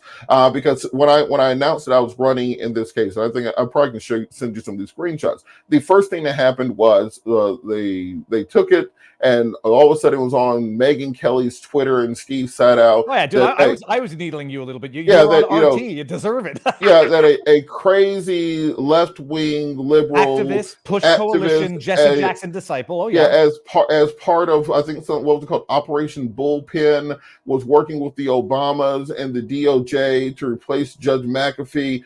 And the issue was like, that's fine being needled on Twitter. But then cars started showing up in front of my house in the middle of the night, honking the horns at 3:00 in the morning. We started getting letters in the mail. We started getting death threats over the telephone. We had someone follow my wife from the grocery store back home. And we're a Second Amendment household. So I'm not someone's worried about her, but I'm worried about the paperwork from which you shoot somebody for following her because they saw something on Twitter that said Operation Bullpen was in place. And so when we're talking about these gag orders, it's one thing to be discussing the parties in the case. If you want to talk about the prosecutor, talk about the judge, the jury, the attorneys. Oh, we signed up for this. That's part of it's par for the course for the job. But when you start bringing in outside individuals, people's daughters and children, and on down the line, I think that's someplace where you have to consider that these people can't afford paid security the way that public officials can.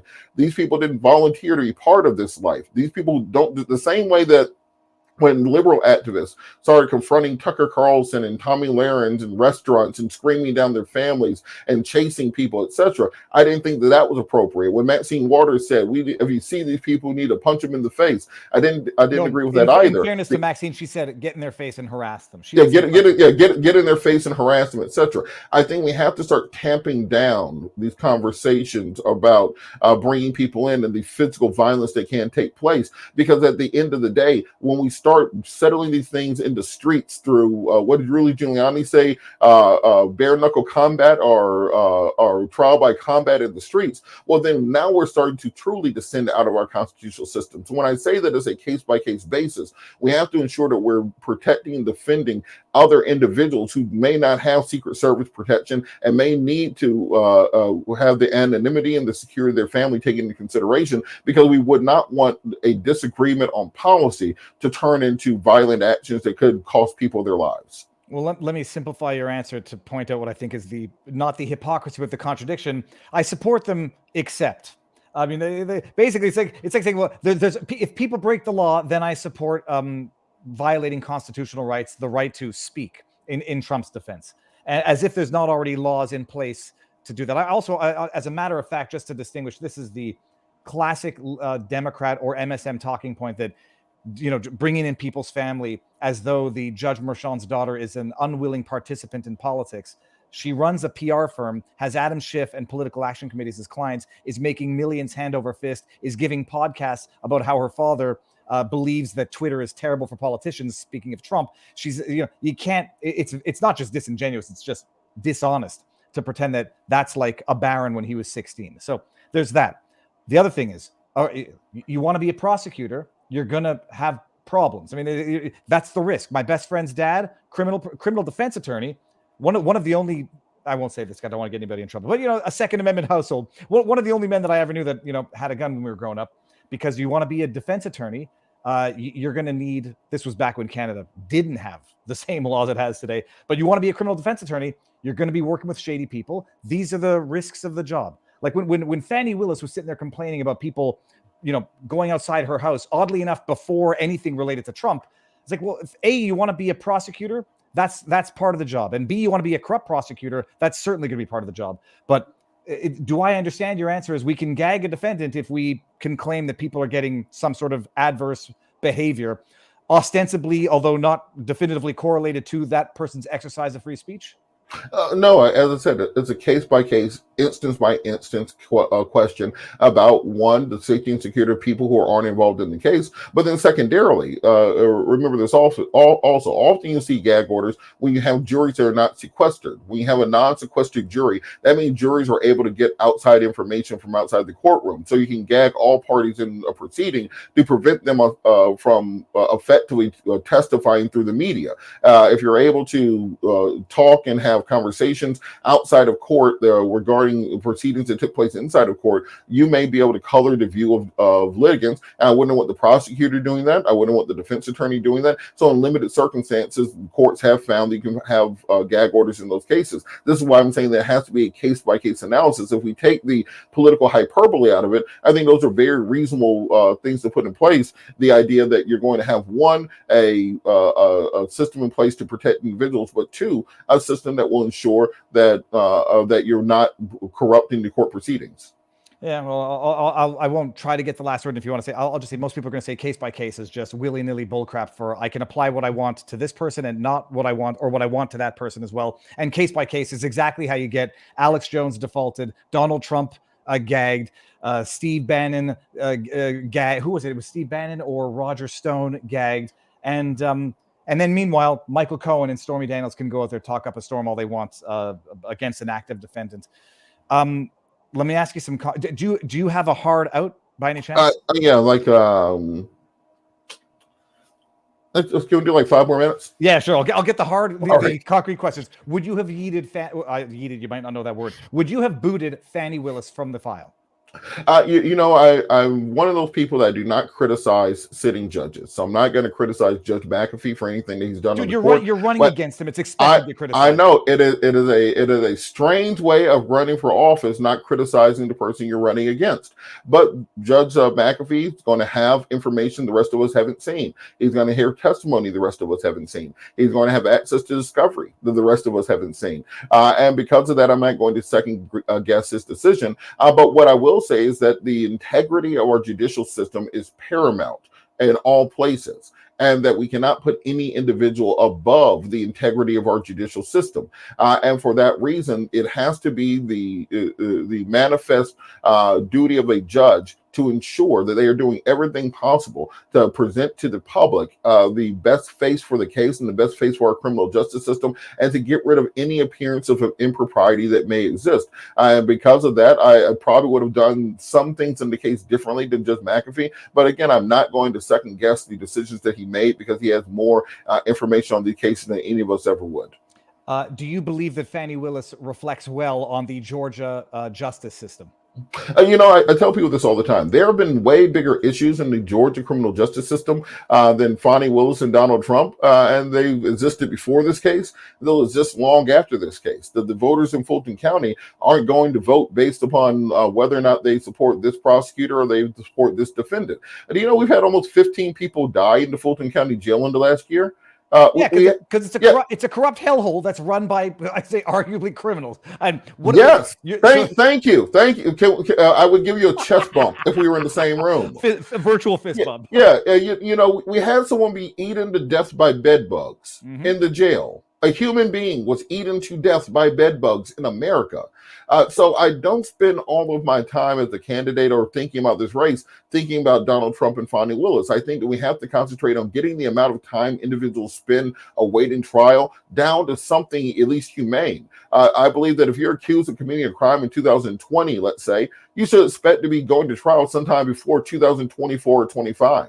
I think that's something reasonable, that you should not have this hanging over your head for the better part of a half decade. I think that we have to ensure that we are putting in place a system where individuals are able to expedite these things, and that if a prosecutor isn't ready to go to trial within 3 terms of court, that case should be dismissed against you. Because if they're not ready to try you, you're not supposed to sit around for the rest of your life waiting for the state to come and carry you off. I think that we need to put in place a system where defense attorneys aren't allowed to drag out cases in order for them to get paid. A lot of people don't know this.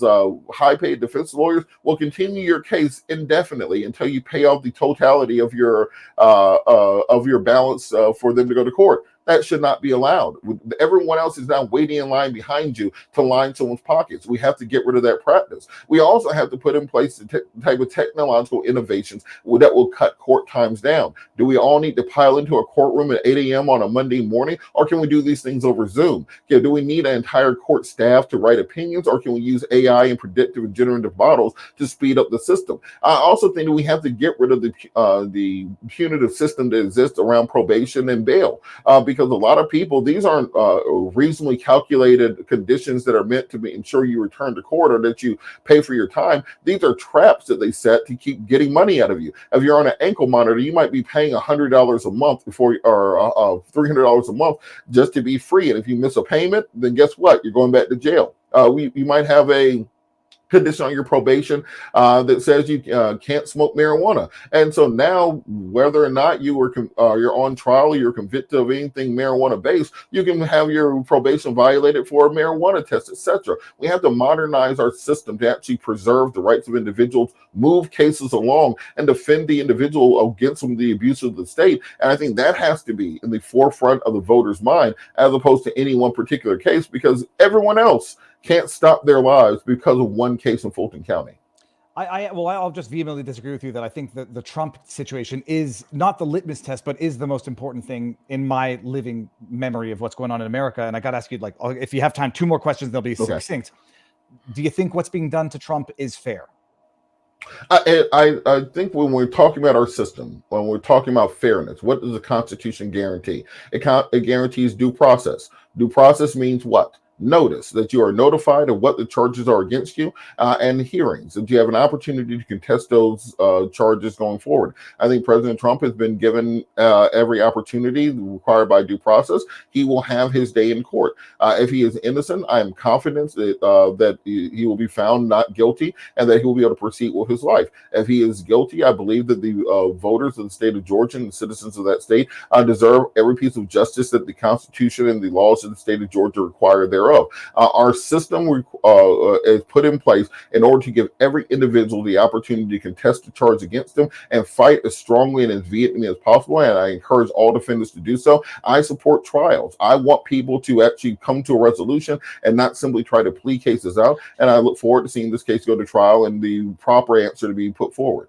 Well, I mean, you say that people have the right to a defense. They also have the right to not be maliciously prosecuted. You say they have, you're confident in the system, but this is also the very same system that we're talking about is horribly corrupt in Georgia that lets people get eaten by bed bugs in prison. And now you're just relying on the non-corruption of that very system when politics might be more of a toxic force than racial prejudice at the time. I mean, some people might say what you're saying right now is exactly what many folk back in the 50s would have said. Well, if he's wrongly accused of rape, he'll be acquitted in certain rural areas. I'm going to the racial side on this. We're like, hey, just accuse a black man of something, and if he's innocent, he'll get a fair trial. I mean, in that day and age, it would have been a laughable thing to say then, and I think it's equally laughable to suggest now that in New York, having seen what we've seen, in DC, having seen what we've seen, that that Donald Trump can get anything more of a fair trial than a black man in Alabama in the 30s could get a fair trial. Well, if he's accused, he'll get a fair trial. I mean, I think it's outlandish, and that's where I think like people are going to question judgment to say, well, he'll get his day in court, except now he's getting 6 months in court or 6 weeks in court while running as a candidate, as if that's not already enough of an injustice. The problem is that once we start questioning and bringing and saying that the system is invalid, then what part of the system is valid? Does anyone have to follow any convictions in Fulton County if we just simply say that we disagree with the system? Does anyone have to follow federal jurisprudence or sentencing guidelines, or can you simply say I disagree with them? I think the system is corrupt. We have to understand that we are living in a living democracy that we have to each work on every single day. The reason that we have elections in this country instead of lifelong appointments in particular is because we have the opportunity to vote out a DA if you disagree with the DA, to vote out a judge if you disagree with a judge. If you look at everything going on in any trial, let's say, and you disagree with the judge or you disagree with the outcome and you say, well, I think that judge is wrong. Well, you have an election coming up in Georgia on March 21st. You can vote that person out and vote a new person in. Same thing with any other official. And this is what makes our system better than the rest, because we have an opportunity to fix it, to improve it with every single exercise of the franchise, of the exercise of the vote. Yeah, but I don't think you can improve it if you don't acknowledge the problem. In as much as there was a problem back in the day for racially motivated prosecutions and convictions, we have that very same problem, mutatis mutatis, today politically. One last question, and Robert, ordinarily I would end with you and we would say our proper goodbyes, but I'll DM you afterwards. I'll take some of the super chats that are on Rumble. January 6th, loaded question. Do you think the treatment of the January for a political party that believes in criminal justice reform, do you support what has been done to the January 6th defendants? Do you think it's fair? Do you think it represents justice? And why? Well, I think what we've seen is that we've had, I think lumping them all together is an issue for both the left and the right on these things. Everybody who was at January 6th was not an insurrectionist. Some people were just there because they were at a rally for the president. Some people ended up inside of the Capitol because they were just part of a group and they kind of wandered in. That is a true statement that exists. I know people that it happened to. Some people were crazed insurrectionists who were intent on violence and destruction and who broke into the Capitol intentionally to cause damage to those areas and who deserve criminal penalty. Both those things can be true concurrently. The important thing about our constitutional system is the individuals who were accused had the opportunity to go to trial. They had the opportunity to be represented by attorneys. They had opportunities to present the evidence, exculpatory evidence in their defense. They had the opportunity to go before a jury of their peers or to make a plea bargain with the government to come to a conclusion of their case. And I think that as long as we can ensure those constitutional protections exist, and our system is operating as it was envisioned, then yes, those people will receive the justice that our Constitution promised them. But at the same time, if we determine that there are changes that need to be made to our federal laws and our federal systems, we have elections. We have the ability to say, well, we disagree with this line out of being illegal, and we want our federal government to repeal it, to change it, to change the way the law operates. This is the best part about living in a actual living democracy and living republic, that we believe the laws are incorrect, we can change those laws. So you would concede then, if exculpatory evidence was withheld from some of the January 6th defendants, or if their punishments did not meet what has hitherto been standard punishments for similar crimes, then you would take issue with it? Absolutely. Okay, well then we agree in principle, and I think you're just wrong in fact. But I don't want to leave it there as a gotcha. I do actually sincerely want to thank you for coming on. You're one of the rare people on that who would qualify themselves on that side that are open for not just coming on, period, but for long format, where I think truth can be exposed and people can come to well-educated opinions on character. So, Robert, thank you sincerely for coming on. Thank you. And we'll be in touch. I'll DM you afterwards, but ordinarily I'd end, but go. Have a good day. Thank you. All right, sounds good. All right, bye-bye. Everybody, that was fantastic. I'm going to read all of the Rumble rants, and then we're going to take this party over to vivabarneslaw.locals.com. I flagged a bunch of questions. Okay, here we go. Hocus Pocus out of focus is a Rumble rant. Viva puts up good fights, but he can't fix poo-poo. Poop emoji. STFU, he's a race hustler. Why he bristled so much. I think that was I don't know who you're talking about there. It might have been Jesse Jackson. We have to be courteous with the guest and respectful with the guest who actually agrees to come on. With the right-wing extremists and far-right agitator Viva Frei. I'm joking for anybody who's going to dare take that out of context. Let me bring up the Rumble rants. That was fun. It's an amazing thing. Like, long format discussion. You'll know whose judgment you agree with and whose you don't. But give Robert the credit that is deserved for sitting down for an hour and 40 minutes and being open to everything. And the funny thing is, I'm sure whether or not you vehemently disagree with this politics, whether or not you impute ill intent or deceit to that disagreement with politics, how to install a security system for free without expensive monthly subscription. Stop it. I just think there's a lot of logical issues that I discussed, that I said to his face. So I'm not going to say anything that I wouldn't say to his face now that he's not here. Les absents ont toujours tort, and I'm very sensitive to that. Those who are not there are always wrong. But that's it. You've heard it. One can fact check what is relevant to be fact checked in after the fact, and that was great. We got Barbary slave trade enslaved 1 to 1.25 million Europeans. And slavery is as old. I mean, I think they've debunked the idea that the pyramids were built by slaves, but rather skilled labor who might have, had to work for food. I don't know how that works, but slaves and slavery has existed for a long time. And especially even specifically African slaves and African slavery has existed for a long time in that part of the world. The European slave trade was a subset of a practice that had existed for, I think it's close to 2,000 years. Sean 47 says, all I hear is victim, victim. I had to work twice as hard to get half as far as my brother, who are millionaires. That's life. Keep the victim narrative and destroy merit will lead to disaster. Denise Antu says, voting isn't a constitutionally protected right. Nowhere in the Constitution does it say you have the right to vote. Denise Ann, I know your name, and so I don't think this would be the right to vote constitutional amendment. Let me see here. 15th Amendment. Interesting. Hold on, I need the chat to help me out with this one. The right of citizens of the United States to vote shall not be denied or abridged.